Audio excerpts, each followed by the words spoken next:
ce serait toujours nouveau. Donc ce matin, on va se concentrer plutôt sur un domaine.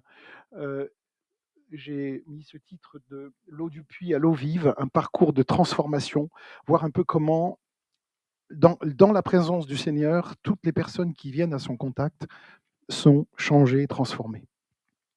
Voilà le récit d'une rencontre entre Jésus et la Samaritaine. Vous connaissez tous ce récit, par cœur, vous voyez très bien la scène. Et cette histoire-là, c'est pas juste un incident de parcours. Vous savez que Jésus s'est beaucoup déplacé, on va le voir. Il s'est beaucoup déplacé à pied, évidemment. Il a marché, il est parti à la rencontre de tous les blessés, de tous ceux qui avaient besoin de lui, tous ceux qui cherchent Dieu. Mais on va dire que ce récit, c'est vraiment, en tout cas, moi je crois, un tournant dans l'histoire du salut. Parce que le Seigneur vient bousculer les barrières humaines. Et Dieu sait si à l'époque, il y en avait beaucoup, beaucoup de barrières. D'ailleurs, il y en a encore aujourd'hui, mais à l'époque, c'était vraiment, vraiment terrible. Il y a quelque chose que Jean précise ici, on va regarder ça ensemble. Hem, il précise qu'il fallait qu'il passe par la Samarie. Ce «il fallait» m'intéresse. Pourquoi est-ce qu'il fallait qu'il passe par la Samarie? Bah oui, vous allez tous me dire, bien entendu, il fallait qu'il passe par la Samarie parce qu'il avait beaucoup de rencontres à faire. Il devait, parler, de l'Évangile.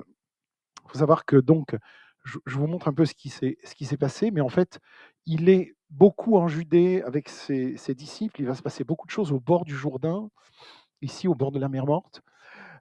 Mais Jésus décide d'aller en Galilée. Alors ça commence au bord du Jourdain. Et puis, il continue ici, il remonte vers, les montagnes de Benjamin et d'Éphraïm, hein. Il continue, dans le passage de Shilo, c'est la route principale qui était employée pour se rendre en Samarie.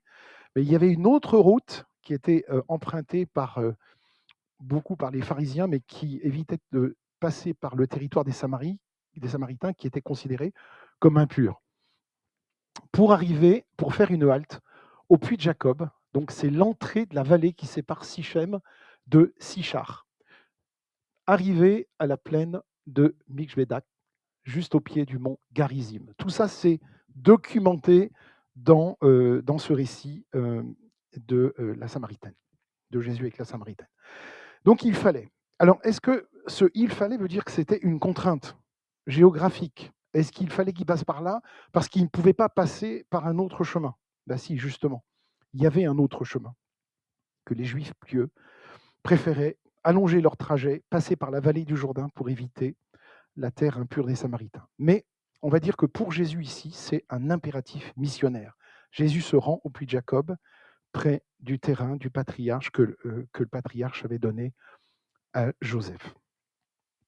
Alors c'est un lieu qui est quand même chargé de mémoire, hein. Il évoque le retour de Jacob, et sa réconciliation inattendue avec son frère Ésaü, un beau récit, où on attendait plutôt la vengeance, il y a eu plutôt l'étreinte, plutôt la rencontre, la réconciliation. Et en choisissant ce décor justement de ce lieu de réconciliation entre Jacob et Ésaü, Jésus nous dit en sous-entendu qu'il transforme ce lieu de conflit, qui a été un lieu de conflit, un lieu de jalousie, en un lieu de réconciliation. Et ce qui commence par une soif physique, cette soif qui est due au fait qu'il fait très chaud et que l'eau est difficile à trouver, eh bien, devient une fois capable de franchir les siècles de haine qui s'apprêtent à être dévoilés sous nos yeux maintenant, mes amis, mais qui, à l'époque, a aussi été dévoilé par Jésus. Et ça devait être tout à fait surprenant. Et je voudrais discuter avec vous, voir avec vous les racines de ce conflit. Vous savez qu'il y a des conflits qui datent, dans les familles, ça arrive aussi, des conflits qui datent de plusieurs années, de nombreuses années, et qui restent, qui ne sont pas guéris, qui ne sont pas, même sur plusieurs générations, ça s'étend. Et pour saisir l'audace de Jésus, qui n'avait absolument peur de rien, il savait exactement ce qu'il faisait, il faut mesurer l'abîme qui sépare les Samaritains des Judéens. Et ce fossé-là, il s'est creusé par 3 ruptures historiques. Et vous savez que quand on étudie la Bible, il faut prendre toute la gamme. Il faut regarder un peu la géographie, c'est ce qu'on fait là.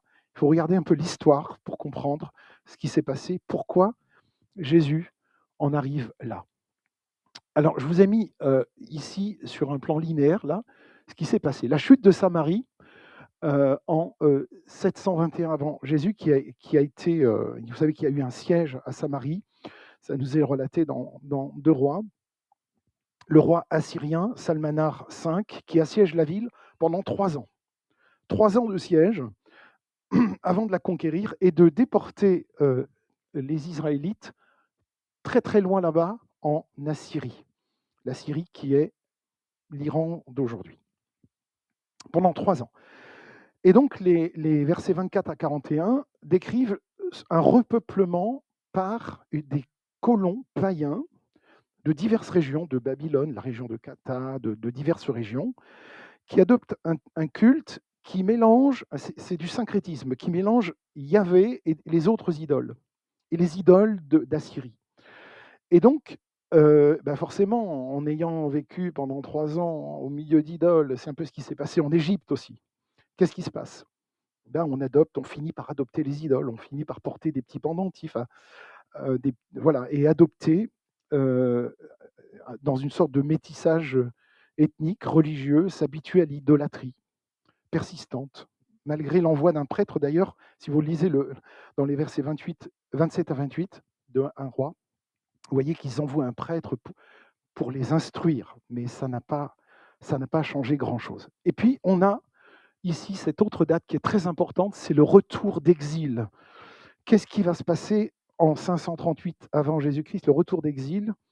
Relisez Esdras, intéressant ce récit. Les Samaritains vont être exclus de quoi? De la reconstruction du temple.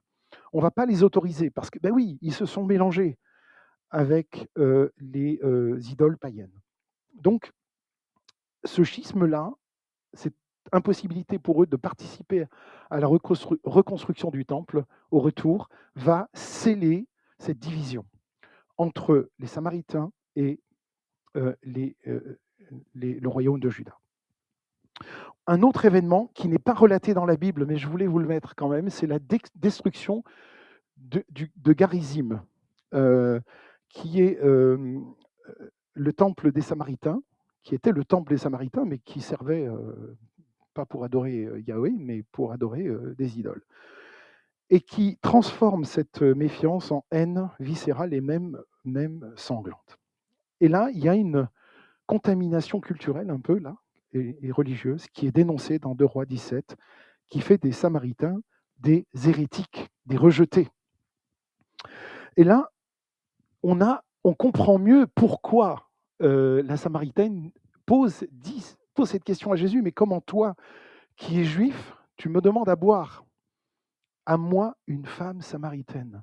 Elle a compris depuis longtemps que ça, c'est une chose qui n'est absolument pas envisageable. Ce n'est pas possible qu'un juif accepte non seulement de parler, mais de donner à boire. Alors qu'est-ce qu'elle fait en disant ça? Elle va briser 3 tabous. 3 tabous. D'abord, le tabou racial. Juifs, samaritains séparés. On ne discute pas ensemble.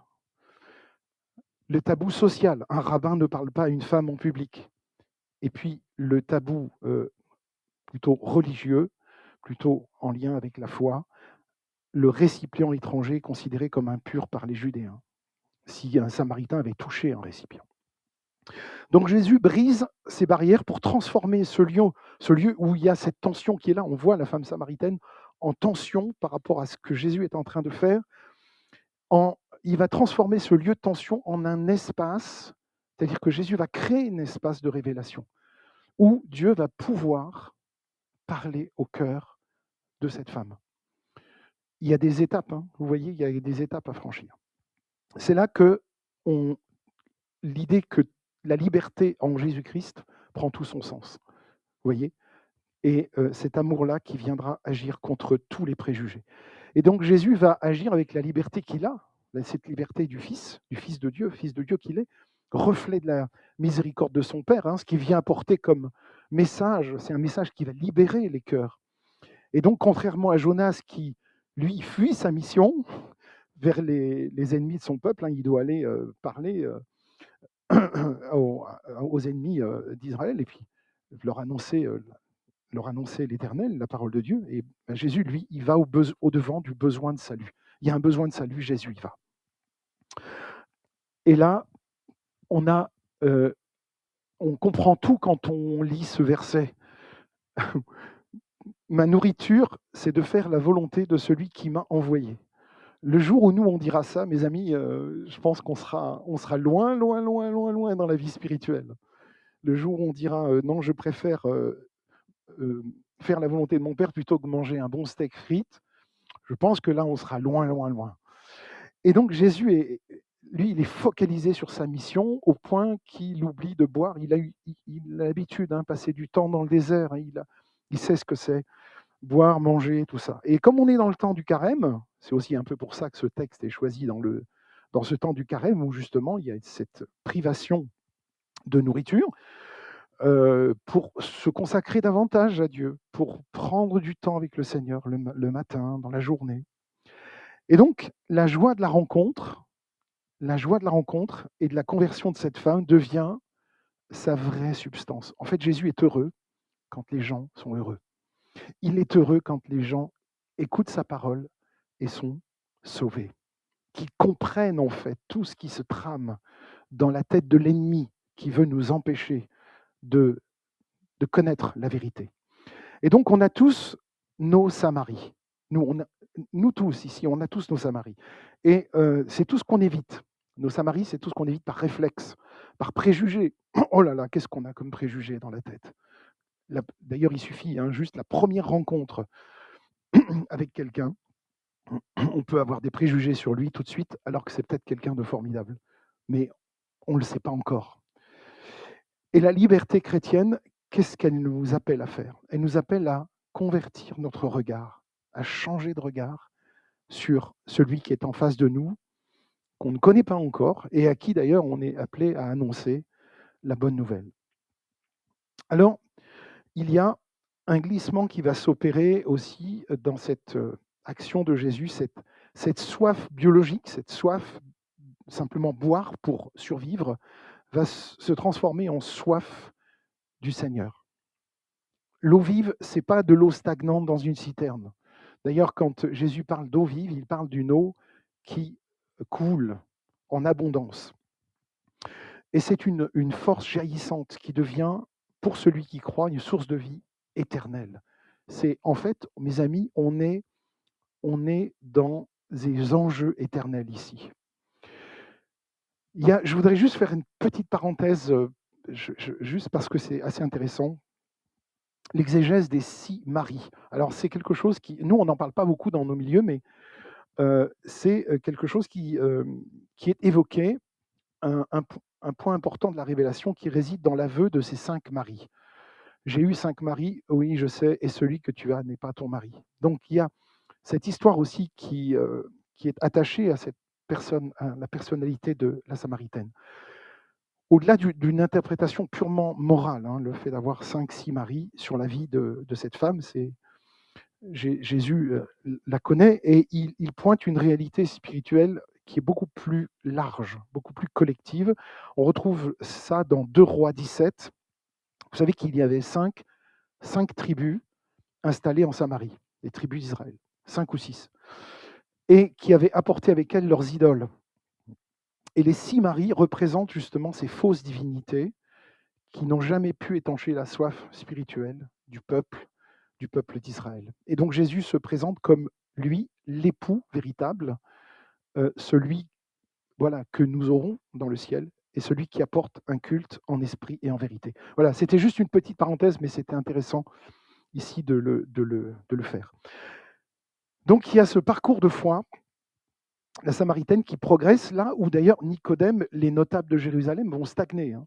Mais comment je vais pouvoir rentrer à nouveau dans le sein de ma mère puisque je suis déjà né?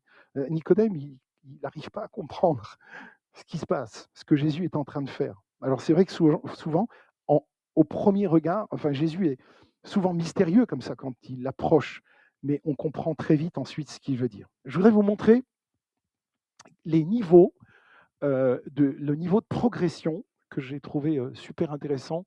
Vous voyez qu'on progresse dans le texte hein, ici. D'abord, au début, on pourrait dire qu'il y a un niveau sociologique. Alors, un juif, un samaritain, hein, vous savez, ça c'est là. Voilà, c'est le côté social des choses, c'est la nationalité, c'est tout ça. Et la progression dans la foi. D'abord, elle analyse les barrières et le besoin matériel. Elle se dit, la première barrière, c'est qu'il est juif. Mais elle va essayer de la franchir. Puis ensuite, elle arrive à l'aspect théologique.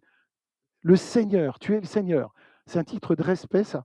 On s'ouvre au dialogue, elle s'ouvre, elle commence, elle avance, elle progresse. Ensuite, l'aspect prophétique. Un prophète, verset 19.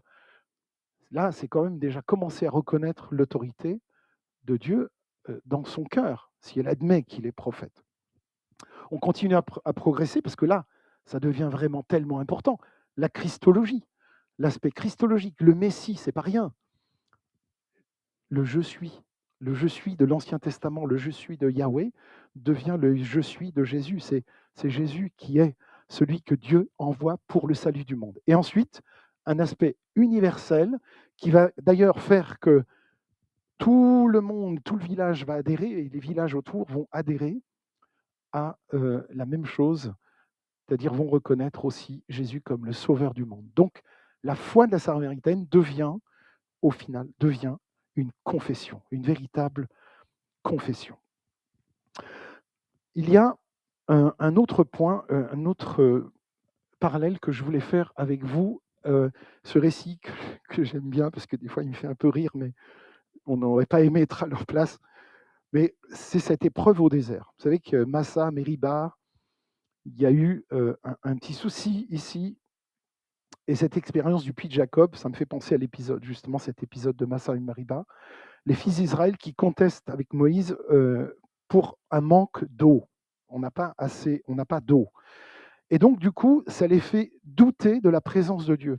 Il se pose la question, sérieusement, finalement, il y a eu des miracles, oui, il y a eu la sortie d'Égypte, il y a eu beaucoup de choses. Et puis, Dieu va ordonner à Moïse de frapper le rocher d'Horeb pour faire jaillir de l'eau. Sauf que Moïse, quand il le fait, il est fâché, il est en colère. Donc, c'est pas bon. C'est pas un bon état d'esprit. Et Moïse nomme le lieu Massa, qui est épreuve, Meriba, contestation, pour cette contestation du peuple. Et donc ce murmure, c'est le cri de l'homme qui demande un Dieu qui va le servir, un Dieu utile. Et c'est pour ça que tout le peuple pose cette question, le Seigneur est-il au milieu de nous ou n'y est-il pas? Est-ce que nous, on ne s'est pas un jour posé la question, mes amis, de se dire, mais finalement j'ai tellement de soucis, j'ai tellement de problèmes, est-ce que le Seigneur est là ou pas? Est-ce qu'il est là, comme, vous savez, celui qui s'est posé Jean-Baptiste qui posait la question: «Est-ce qu'il est vraiment Jésus ou le Messie ou devons-nous en attendre un autre? Est-ce que c'est vraiment lui?» Mais l'épreuve au désert, je me dis, vous savez, elle est souvent nécessaire. On a tous nos déserts, on passe tous par des déserts, pour briser notre autosuffisance. Moi, je peux faire sans Dieu. Je peux tout faire. Et le cheminement chrétien, comme le rappelait aussi l'apôtre Paul, passe par, vous savez quoi? Beaucoup de détresse. Acte 14, 22. Beaucoup de détresse. Le cheminement de l'enfant de Dieu, de l'enfant du Seigneur, passe par beaucoup de détresse. Parce que dans le manque, on trouve la liberté de choisir enfin Dieu pour lui-même et pas pour les bienfaits qu'il nous apporte. Alors je voudrais vous parler un peu de l'espérance chrétienne. L'espérance chrétienne, elle est fondée sur quoi? Elle est fondée sur la grâce. Et la perspective de Paul, d'ailleurs, qui offre une résolution finale, qui va mettre un peu un point final à toute cette histoire de murmure au désert, c'est la paix. La paix dont parle Paul dans Romains 5. Et je vais vous montrer ce verset qui, moi, je trouve extraordinaire. Vraiment, il faut qu'on s'approprie ce verset. Puisque nous sommes justifiés par la foi, étant donc justifiés par la foi, nous sommes en paix avec Dieu. Et vous savez ce qui serait bien? Et la cerise sur le gâteau, c'est qu'on soit en paix avec Dieu et en paix avec les autres, en paix avec ceux qu'on aime, en paix avec les gens au travail. C'est pas facile, hein, je suis d'accord. En paix avec Dieu d'abord. Et donc le miracle final de tout ça, c'est la transformation totale, totale. Cette femme qui se cachait à midi pour éviter les regards. Vous savez qu'elle allait puiser, elle évitait de rencontrer des gens. Elle y allait à midi parce qu'à midi, tout le monde, je suppose que tout le monde prenait son casse-croûte et elle savait qu'elle serait tranquille, qu'elle ne serait pas embêtée. Et cette femme qui est rejetée, marginale, considérée comme, entre guillemets, une femme de mauvaise vie, elle devient l'évangéliste de toute une ville. Venez voir un homme qui m'a dit tout ce que j'ai fait. Waouh, c'est impressionnant. Dieu sait tout de nous, mes amis. Il sait tout. Elle n'a plus honte. Alors qu'est-ce qu'elle fait? Elle court, elle témoigne, elle entraîne les autres dans sa joie. Et le résultat, c'est que, vous connaissez le résultat? J'aurais dû vous l'afficher, mais Jean 4, 42. Pascal nous l'a lu. Toute la ville vient à Jésus et déclare, nous savons, et vous allez le dire avec moi, qu'il est le sauveur du monde. Pas le sauveur de la Samaritaine toute seule, le sauveur du monde, le nôtre, le vôtre. Alors la conclusion, c'est quoi? Notre tour est arrivé, mes amis. À nous. 3 choix s'offrent à nous aujourd'hui. Et c'est bien de se le rappeler de temps en temps. D'abord, on peut choisir de rester au bord du puits parce qu'on est fatigué, on a soif, on en a marre. On continue avec notre petite cruche, notre petite routine, notre petite soif. On peut faire ça. Deuxième choix, boire à la source, accepter l'eau vive que Jésus offre maintenant. Et puis ensuite, le troisième choix, la troisième option, c'est celle qui suit après, c'est devenir une source soi-même. Et là, c'est super, parce que je laisse jaillir de moi cette source qui va désaltérer les autres. Et ça se fait dans le témoignage. Et donc, mes amis, Jésus est assis au bord de votre puits aujourd'hui, au bord de mon puits aujourd'hui. Il a soif. Il a soif de quoi? Il a soif qu'on lui réponde.